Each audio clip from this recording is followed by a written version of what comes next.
bénissons Dieu pour la grâce qu'il nous accorde. Nous nous retrouvons encore dans sa présence ce matin, dans la communion fraternelle pour célébrer et louer son saint nom, l'adorer, parce que c'est pour cela que Dieu nous a créés.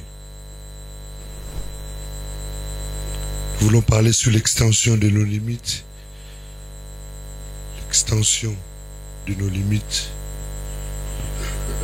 Nous avons eu à visiter cette pensée. Nous allons revenir encore là-dessus, parce que c'est une pensée qui va dans le sens de ce que nous voulons, de ce que le Seigneur nous a mis à cœur de travailler tout le long de cette année.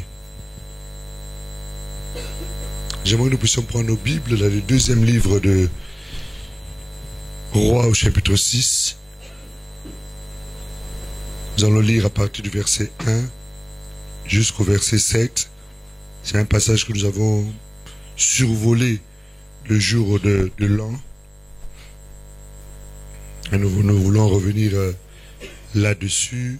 2 Rois chapitre 6, du verset 1 jusqu'au verset 7. Les fils des prophètes dirent à Élisée: voici le lieu où nous sommes assis devant toi est trop étroit pour nous. Allons jusqu'au Jourdain. Nous prenons là chacun une poutre et nous y ferons un lieu d'habitation. Élisée répondit: allez. Et l'un d'eux dit: consens à venir avec tes serviteurs. Il répondit: j'irai. Ils partirent donc avec eux. Arrivés au Jourdain, ils coupèrent du bois. Et comme l'un d'eux abattait une poutre, le fer tomba dans l'eau. Il s'écria: ah! Mon Seigneur, il est emprunté. L'homme de Dieu dit: où est-il tombé? Il montra la place. Alors Élisée coupa un morceau de bois, le jeta à la même place et fit surnager le fer. Puis il dit: enlève-le. Et il avança la main et le prit. Nous bénissons la parole du Seigneur. Amen. Nous voulons parler sur l'extension de nos limites. Et par rapport à ce thème, lorsque nous parlons d'extension ou de nous étendre par rapport à nos limites, nous entendons par là la pensée de l'agrandissement, la pensée de la croissance.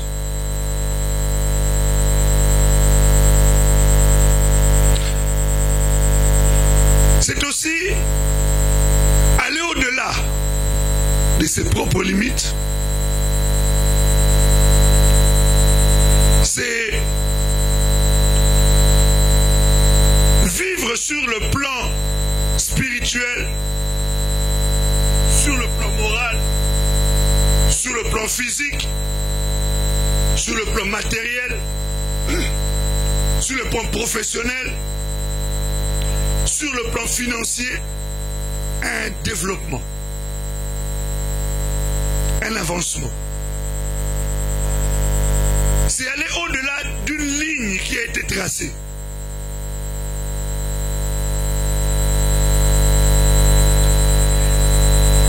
L'extension, c'est un progrès.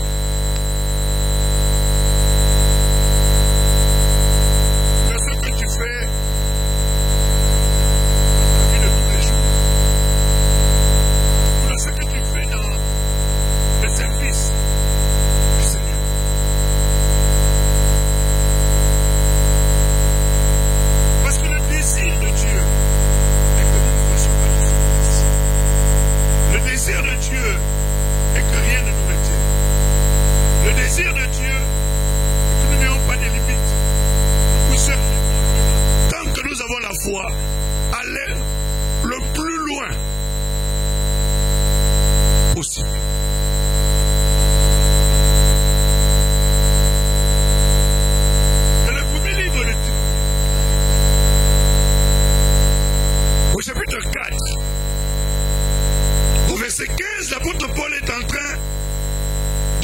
conseil crucial.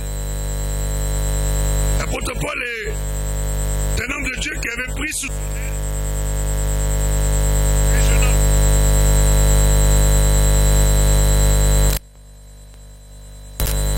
Sa vie spirituelle. Et il a tenté de lui donner un conseil dans le premier livre de Timothée, chapitre 4.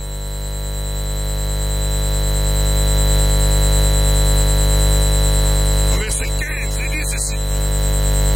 Donne-toi entièrement, tout entier à elle, afin que tes progrès soient évidents pour tous.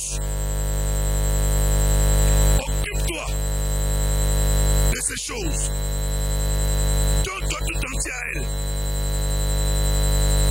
afin que tes progrès soient évidents pour tous. Ici l'apôtre Paul, quand il dit de s'occuper de ces choses, lorsque tu regardes un peu plus haut, on est en train de dire c'est quoi ces choses-là. Il fallait qu'il s'applique à la lecture de la parole, qu'il s'applique à la pratique de ces paroles, qu'il s'applique à la vie de consécration, qu'il s'applique à la vie de prière, qu'il s'applique à tout ce qui contribue à son épanouissement spirituel.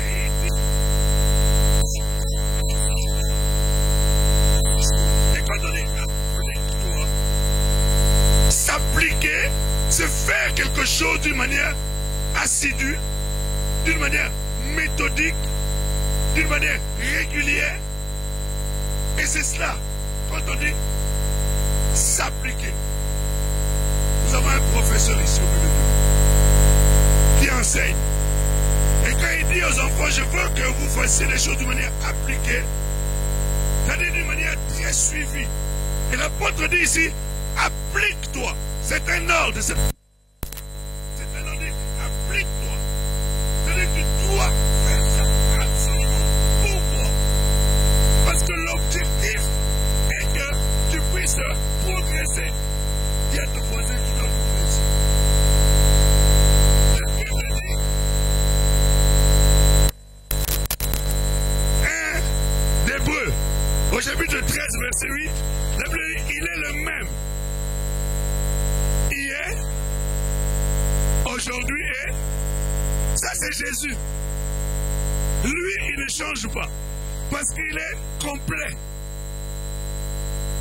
Donc lui n'a pas besoin de changer. Par contre, toi, tu as besoin de changer.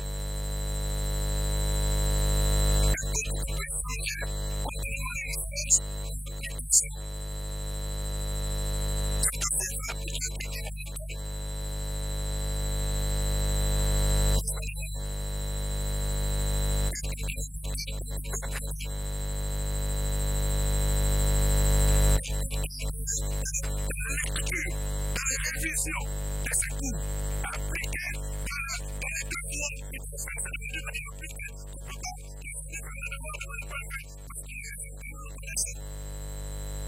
Tu n'as pas appliqué. Quand tu travailles, tu n'as pas appliqué dans ton travail parce que tu es responsable. Il faut que tu fasses ça pour ça. Il y a un gouvernement qui va passer après pour vérifier si ton travail va se faire avec eux. Parce que tu es un infirmier, tu vas t'appliquer parce que si tu ne t'appliques pas, tu peux piquer quelqu'un sur un nerf, hein, dans un nerf.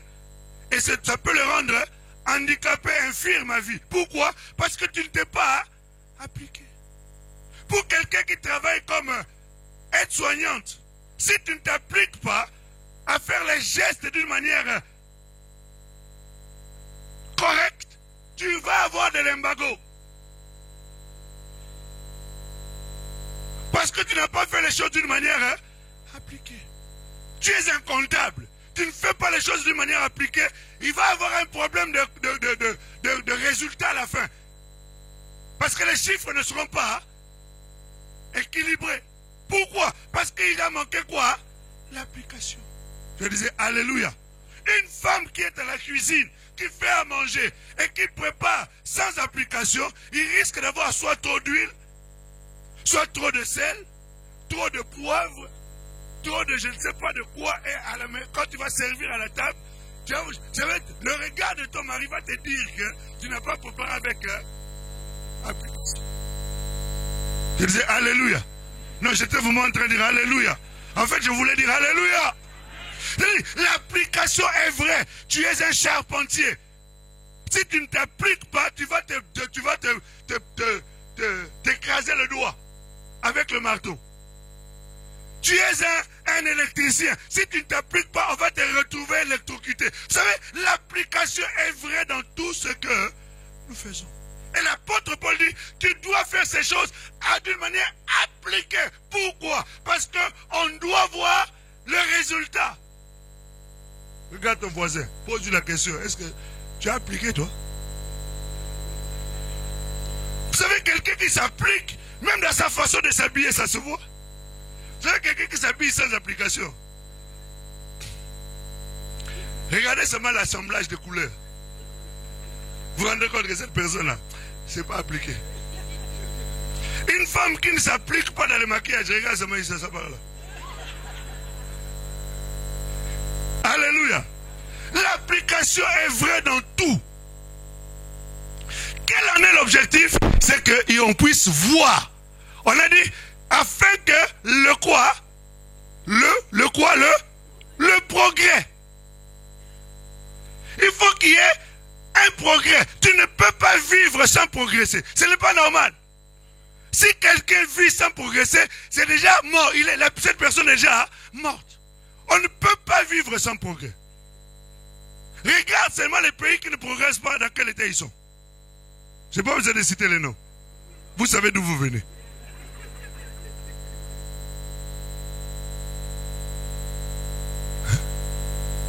Oui, effectivement. Le ciel, c'est un pays appliqué. Vous comprenez que l'application est nécessaire pour qu'on puisse voir quoi? Le progrès. Et on a dit que ce progrès doit être évident. Il doit être... Or, quand on dit évident, c'est-à-dire on n'a même pas besoin de se poser des questions. Une évidence ne nécessite pas une interrogation. Une évidence se constate. Quand je regarde, je dis, mais oh, dis donc, t'as changé. C'est que j'ai constaté, j'ai vu quelque chose. Alléluia. Je disais Alléluia. Une évidence, c'est évident. Quand je regarde, mais oui, c'est pas possible. Qu'est-ce que tu as évolué? Quand tu ouvres la bouche, je dis, mais c'est pas possible. John, c'est toi qui parles comme ça. Mais il y a 2 ans, tu n'étais pas comme ça. Wow, qu'est-ce que tu as fait? Et là, tu commences à me dire, tu sais quoi, depuis qu'on s'était séparés là, il y a des choses qui ont beaucoup changé dans ma vie. Regarde, j'ai fait ceci, j'ai fait cela, j'ai fait ceci. C'est pour cela que tu vois ça.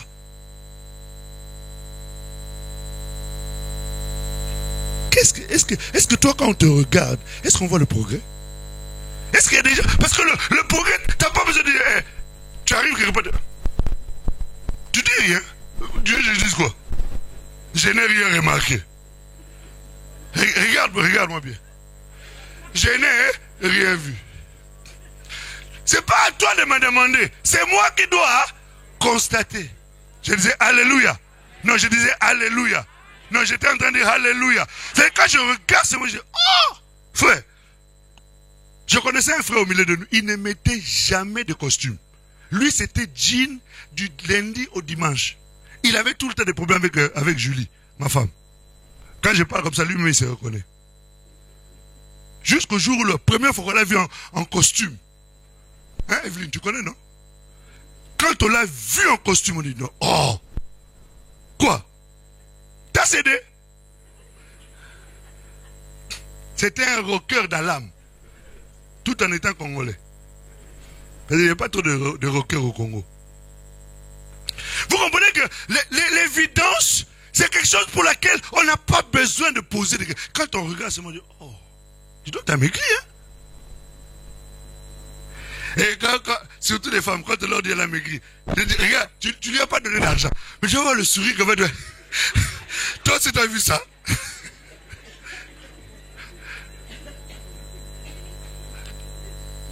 Ouais, vraiment, j'ai beaucoup changé. Même ma garde-robe a changé.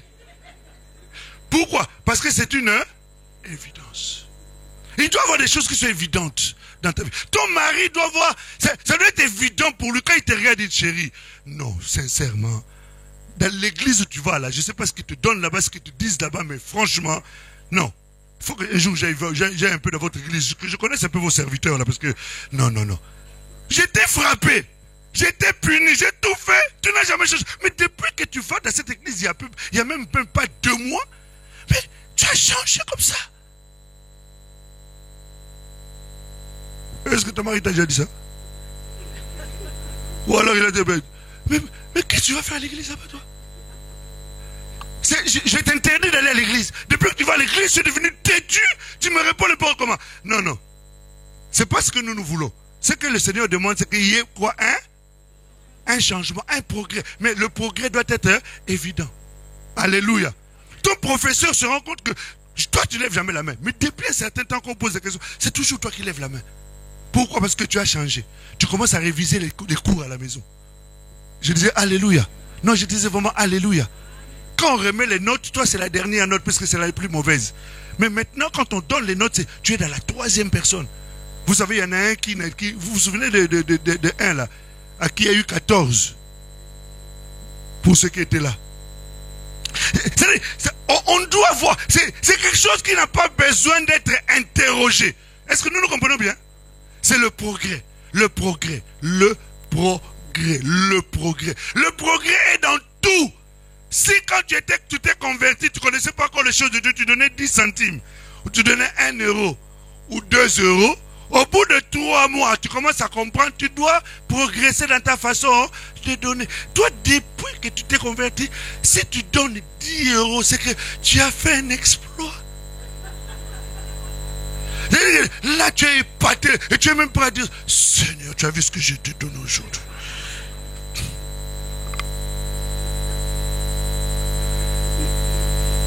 Oui, si ton salaire ou tes revenus te permettent, quand tu donnes 10 euros, tu es étonné, oui. Mais si tu peux donner plus et que tu n'évolues pas, c'est qu'il y a un problème. Dis à ton voisin, tu donnes combien toi?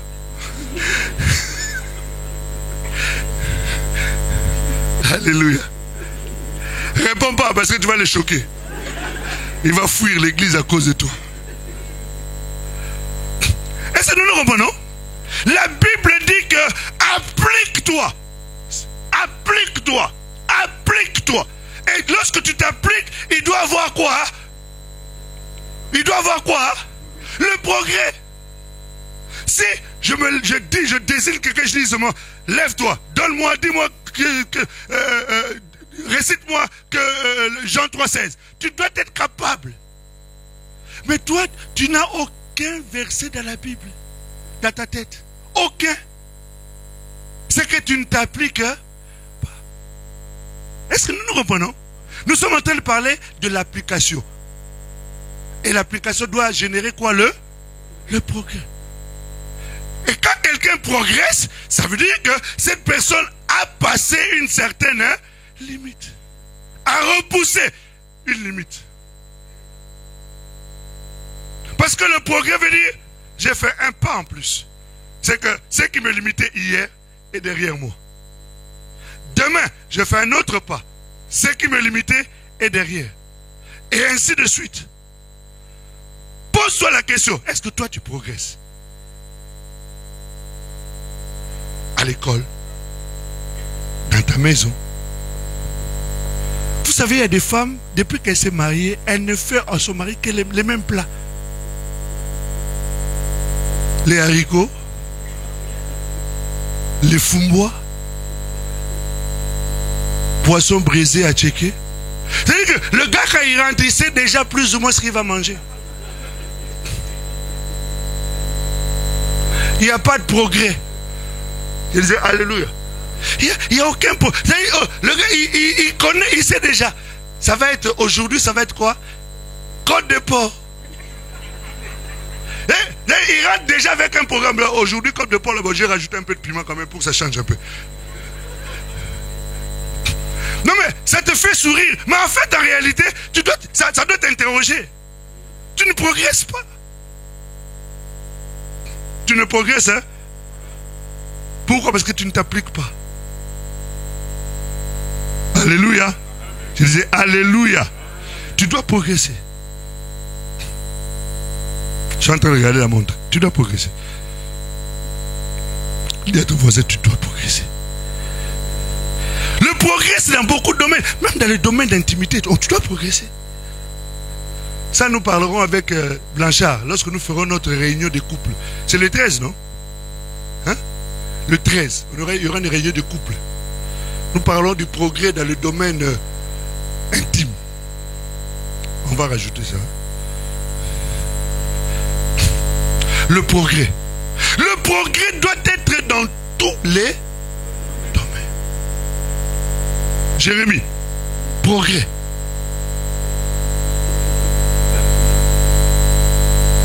Et l'apôtre Paul est en train d'insister, applique-toi à cela, applique-toi, applique-toi, applique-toi, applique-toi. Fais-le d'une manière systématique.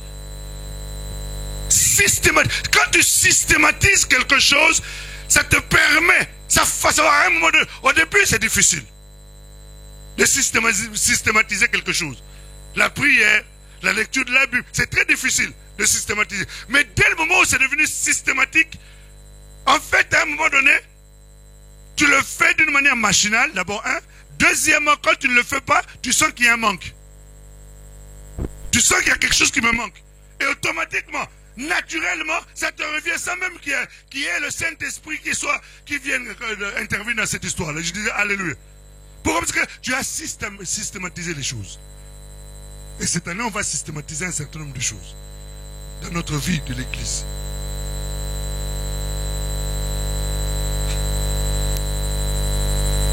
Applique-toi.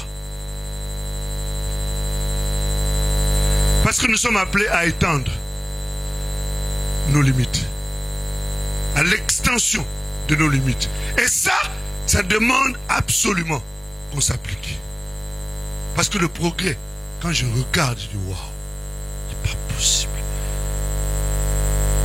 Toi, tu n'es même pas capable de parler devant une personne. Et aujourd'hui, tu amènes 3, 4, 5, 6 personnes à l'église. Et tu le fais avec beaucoup d'aisance et avec beaucoup de joie. Parce que tu as progressé. Quand quelqu'un regarde ta vie chrétienne, on se rend compte que non, il y a quelque chose qui est en train de changer. Et vous savez, il y a des choses qui se voient à l'œil. Hein. C'est quand tu regardes comme ça, tu vois seulement, waouh. Tu changes là. Hein? Tu rayonnes. Hein, pasteur? Tu rayonnes. Quand on regarde ton visage, tu as un visage illuminé. Toi, quand on regarde ton visage, on se pose des questions. Tu es comment? Alléluia. Non, j'étais vraiment en train de dire Alléluia. Ça, c'est ce que l'apôtre Paul est en train de dire à Timothée. Sachez que, en termes d'extension de nos limites, il y a deux types de limites. Deux types de limites.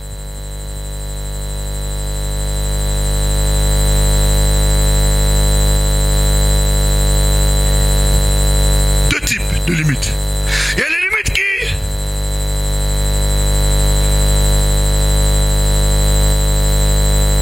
qui s'imposent à nous.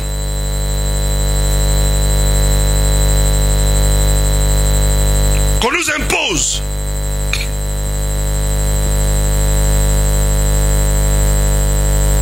Même trois. Il y a des limites que nous-mêmes nous imposons. Il y a des limites qui nous sont imposées par le diable. Même 4. Il y a des limites que Dieu nous impose. Est-ce que nous comprenons? Et face à ces limites-là, il est important de savoir comment faire. Genèse chapitre 15.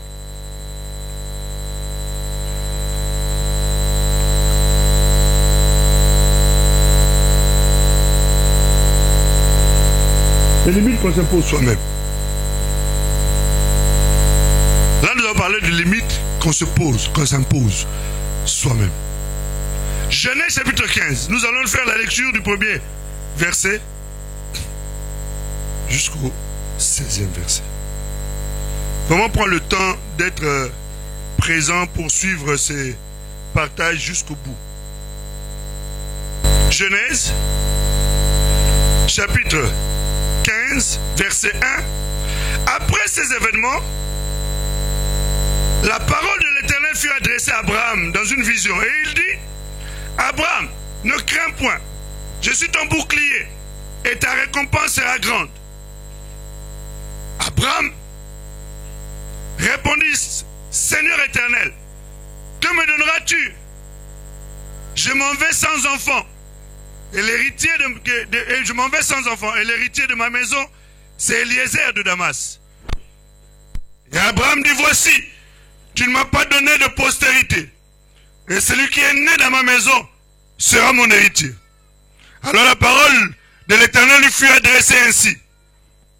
Ce n'est pas lui qui sera ton héritier, mais c'est celui qui sortira de tes entrailles qui sera ton héritier.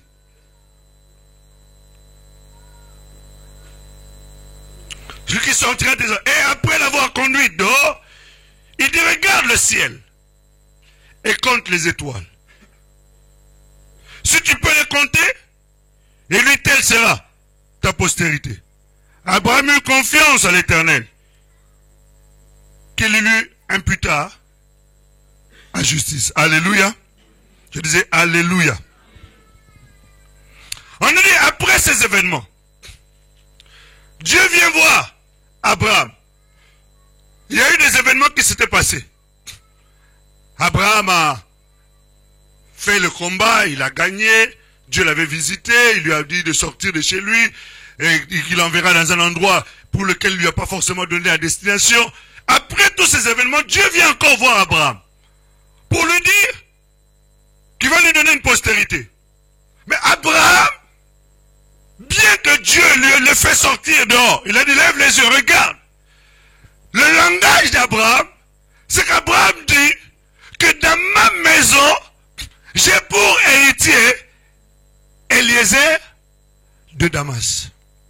Dit, malgré la promesse que Dieu lui a faite, Abraham lui-même est en train de mettre des limites par rapport à sa propre vie. Il est en train de dire non. Bien que toi tu as parlé, bien que tu m'as promis un enfant, je sais que dans ma maison, celui qui sera mon héritier, c'est Eliezer de Damas. Vous savez, Dieu peut te parler. Dieu peut te donner des grandes promesses. Dieu peut te dire des choses extraordinaires qui dépassent l'entendement, qui étonnent les gens. Seulement, il y a une chose, c'est qu'à un moment donné, Dieu ne peut pas aller au-delà de toi. Dieu ne peut pas travailler au-delà de toi. Tu es un partenaire de Dieu. Tu es un collaborateur de Dieu. Tu es un instrument entre ses mains. Dieu, dans tout ce qu'il fait, il passe toujours par un homme. Alléluia. S'il trouve quelqu'un de disponible, quelqu'un de prêt, quelqu'un d'ouvert, quelqu'un de sensible, quelqu'un qui lui fait confiance, qui croit en lui, celui-là devient un partenaire de Dieu. Et il se trouve ici que Dieu parle à Abraham. Abraham dit non, c'est pas la peine, laisse tomber. Moi, mon héritier, ça sera Eliezer de Damas. Est-ce que nous comprenons? Abraham s'est imposé les limites. Et plusieurs personnes comme ça s'imposent les limites à eux-mêmes. Les limites sur le plan spirituel. Les limites sur le plan matériel. Pour eux, ils ne peuvent pas aller au-delà de ça. Malgré les promesses de Dieu, malgré tout ce que Dieu dit à leur sujet. Non, non, moi je sais que ça là, je ne peux pas aller au-delà. Dieu ne veut pas ça. Dieu ne veut pas que tu te contentes de ce que tu as. Oui, la Bible dit que le contentement est important. Mais au-delà du contentement, Dieu veut que tu puisses te projeter. Dieu veut que tu puisses voir plus loin. Seulement, le problème c'est que toi-même tu t'es mis les limites. Non, non, moi, dans ma vie professionnelle, je ne pourrais pas faire autre chose que ce que je fais là. Intellectuellement, je ne peux pas aller plus loin. Je ne pourrais faire que ça. Je crois que le témoignage du jour de l'an a pu nous interpeller. Toi-même, tu te mets, comme je ne sais pas lire, je ne sais pas écrire, je ne pourrais pas. Dis-toi que ces limites peuvent dépasser. Je disais, alléluia. Tu peux dépasser ces limites-là. Abraham, Dieu le conduit dehors, il dit, lève les yeux. Regarde. C'est ce que je suis en train de faire là. Je suis en train de te faire sortir à l'extérieur de tes limites. Pour te faire comprendre que tu peux voir autre chose. Pour que tu puisses à nouveau retrouver la confiance. Et dire que je peux, moi aussi. Alléluia. Que moi aussi je peux aller au-delà de ces limites. On dit qu'à un certain âge, c'est difficile de trouver un mari. Du coup, toi aussi tu es rentré dans cette histoire-là. À mon âge là, à 50 ans, à 45 ans, avec 2-3 enfants, qui peut encore m'épouser? Sors de ces limites. Parce que le plan de Dieu, tes pensées ne sont pas les pensées de Dieu. Je disais alléluia. Non, j'étais vraiment en train de dire alléluia. Dieu peut aller au-delà de ça. Dieu prend encore un autre homme. Dans le livre d'Exode, au chapitre 4. Et ça, c'est notre dernier passage. Parce que nous ne pourrons pas nous étendre là-dessus. Et nous reviendrons dimanche prochain par la grâce de Dieu.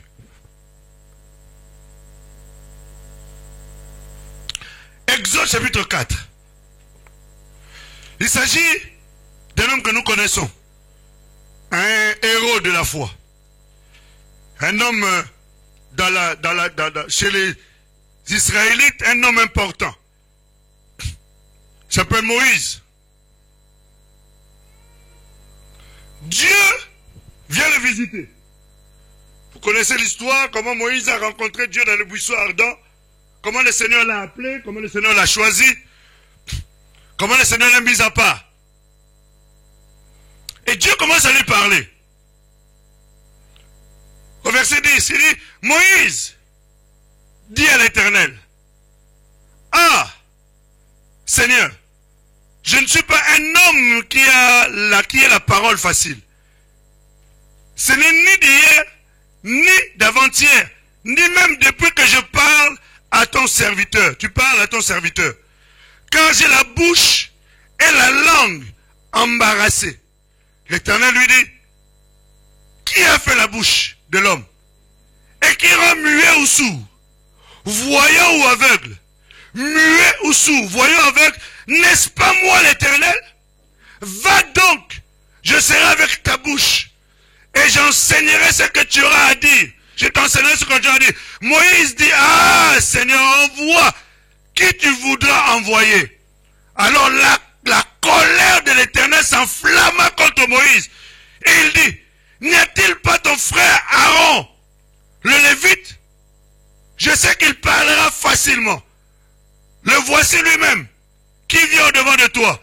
Et quand il te verra, il se réjouira dans son cœur. Je disais, alléluia. Le Dieu Tout-Puissant, le grand créateur du ciel, de la terre, de la mer, celui qui a créé toutes choses, appelle Moïse. Il dit, Moïse, je veux que tu sois mon serviteur. C'est moi qui te choisis, je t'appelle pour que tu sois à mon service. La Bible nous dit, quand nous étions une masse informe dans le sein de notre mère, Dieu nous connaissait. Il connaît tous les jours qui nous sont destinés avant même que le premier de ces jours-là ne puisse même commencer à exister. Je disais, alléluia. Ce Dieu-là choisi Moïse. Et Moïse lui dit, mais tu vois pas que moi je sais pas parler. En fait, Moïse, en d'autres termes, c'était un bègue. Il avait la langue embarrassée. Il avait du mal à commencer une phrase et à la finir sans qu'il ait passé au moins 2 ou 3 minutes à dire un seul mot. Vous connaissez les gens qui ont des difficultés à parler, non, les bègues?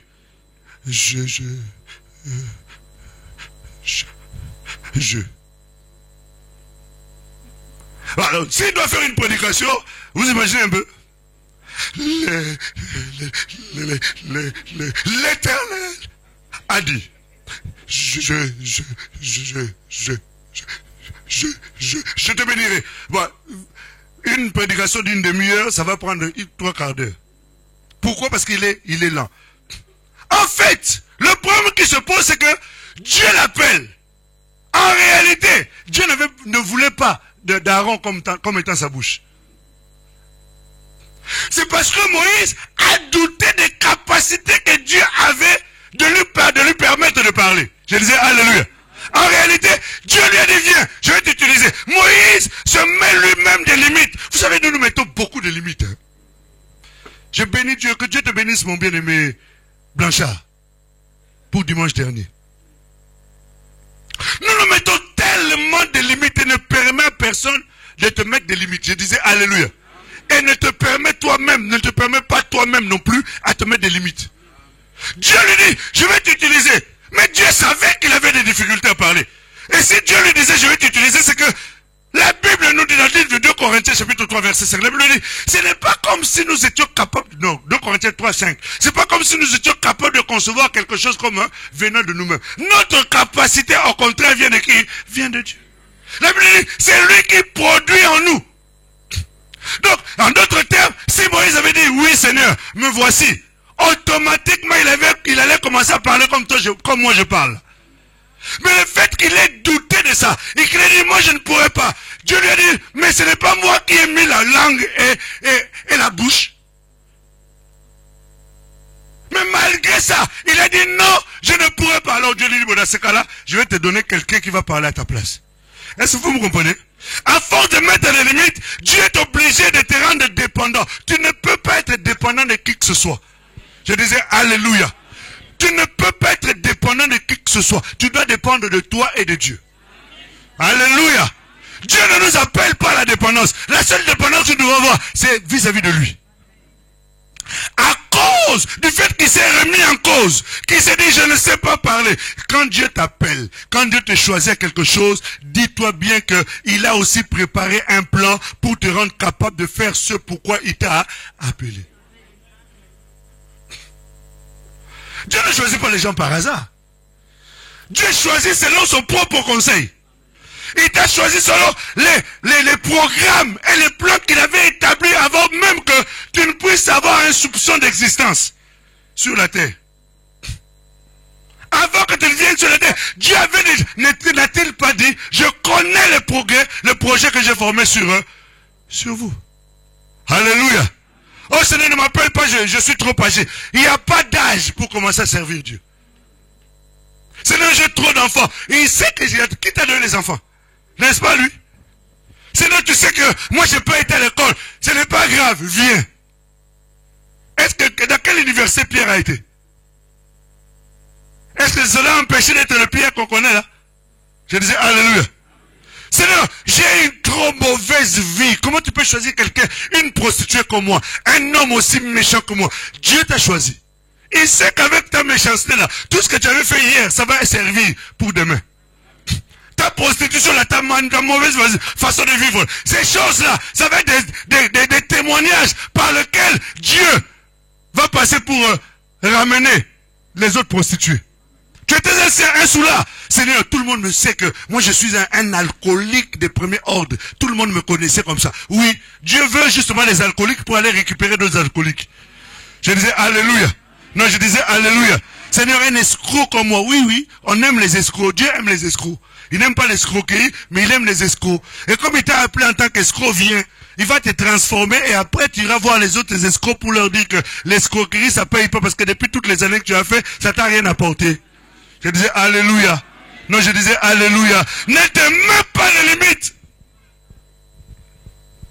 Dis à ton voisin, je t'interdis.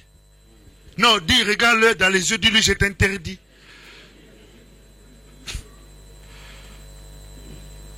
Tu n'as pas à avoir de limites.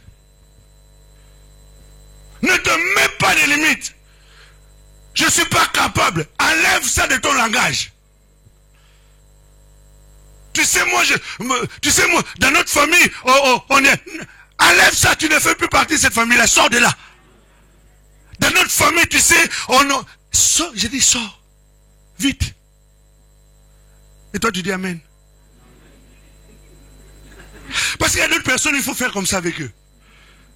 Tu lui dis, frère, tu pourras, oui, mais tu vois, frère, Jésus arrive. Écoute un peu, Jésus arrive. Il dit, Marie, Jésus arrive. Il dit, où est Lazare? Il est là-bas. Oh Seigneur, toi aussi tu es arrivé en retard. Jésus dit, non, je suis la résurrection et la vie. Oui, je sais qu'il ressuscitera le dernier jour. Il dit, non, je suis la résurrection et la vie. Oui, Seigneur, je sais que... Non. Là, elle était en train de mettre quoi? Des limites.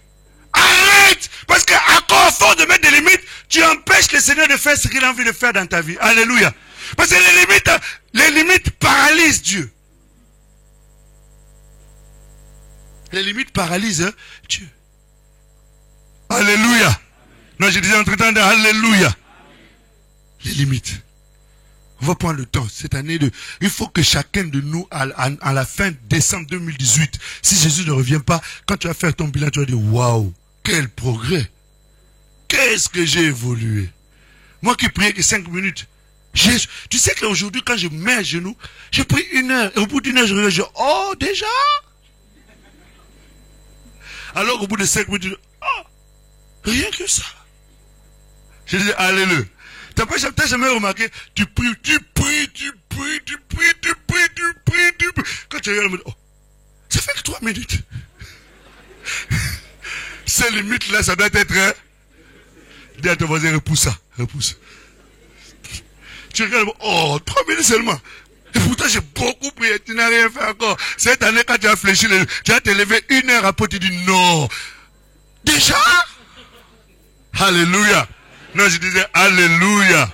Non, j'étais en train de dire alléluia. Je dis non, j'étais vraiment en train de dire alléluia. Bon, l'heure est arrivée, nous sommes obligés de nous lever. Dimanche prochain, soyez là. Appelle quelqu'un que tu connais qui a trop de limites. Dis-lui, viens.